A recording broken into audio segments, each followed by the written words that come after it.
para falar sobre o aumento dos diagnósticos da tuberculose, que coloca a doença como um desafio para a sociedade, para a saúde pública mundial, viu? No começo desta semana, a atriz Isis Freitas morreu aos 22 anos após ser internada com a infecção. A gente tem uma cartela aqui com alguns dados para a gente entender um pouco da gravidade, viu? Em 2022, foram 78 mil novos casos de tuberculose diagnosticados aqui no Brasil. Então, são muitos casos que a gente ainda tem dessa doença. É uma doença que pode ser prevenida. A gente vai falar um pouco mais sobre esse assunto ainda hoje, mas antes disso tem mais uma cartela aqui para você entender um pouco mais sobre a gravidade disso que a gente está falando.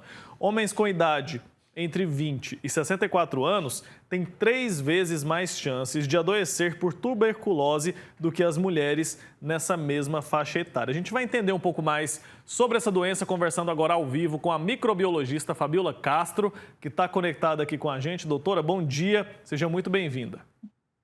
Bom dia, Wilker. Muito obrigada pelo convite. Então é isso mesmo, os homens têm mais chances de desenvolver a tuberculose, por que isso? Olha, está muito relacionado muitas vezes às localizações onde as pessoas habitam, né? E geralmente aglomerados de pessoas, onde a gente encontra maior proximidade entre essas pessoas. E em algumas situações, homens acabam se reunindo mais em alguns locais mais fechados que mulheres, e isso aumenta um pouco o risco dos homens se infectarem mais frequentemente que as mulheres. De toda forma, o risco é alto, né, para mulheres, para crianças, e o grande problema é que quando um homem é infectado e volta para casa, né, ou infectado no ambiente de trabalho, em ambientes de lazer, essa pessoa leva para dentro de casa a infecção e aumenta o risco também dos familiares que convivem naquele mesmo domicílio de fazerem a mesma doença, né? Certo. E quais são os sintomas, hein, doutora, que a gente precisa ficar atento, que a gente precisa desconfiar ali de uma possível tuberculose? Olha, a tuberculose ela tem muitas formas clínicas e é complexo, né, do ponto de vista do diagnóstico, mas existem alguns sinais de alerta para aquela forma que é a forma mais frequente e a forma mais transmissível da doença, que é a tuberculose pulmonar.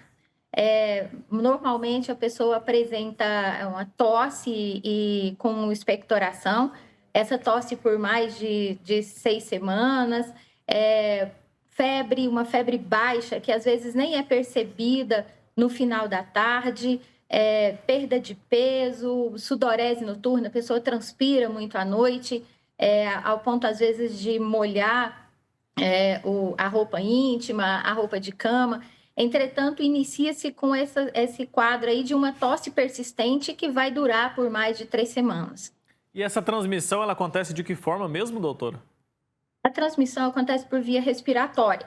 Então, o doente de tuberculose, ele ao tossir, ao falar, ao espirrar, ao sorrir, ele expele pequenas gotículas de água que contém a bactéria viva dentro dessas gotículas, e aqueles contatos próximos, ao inalarem essas gotículas, apresentam então a contaminação dos pulmões e a partir daí o risco de desenvolver a doença.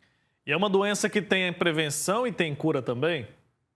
Exatamente, é por isso que é tão importante a gente falar sobre essa doença, é por isso que esses momentos como agora são extremamente importantes, porque é uma doença que tem prevenção. A prevenção é feita pela vacina BCG, que a gente toma ao nascer. Entretanto, essa vacina ela não protege completamente de todas as formas da doença, mas ela evita as formas graves, as complicações que podem levar ao óbito. Do ponto de vista do diagnóstico, é simples, relativamente simples, porque já está disponível em toda a rede de saúde pública. O Brasil tem um grande compromisso com a OMS de fazer o diagnóstico precoce, o tratamento e o controle dos casos de tuberculose, porque, como você disse anteriormente, nós temos um alto índice de tuberculose no Brasil.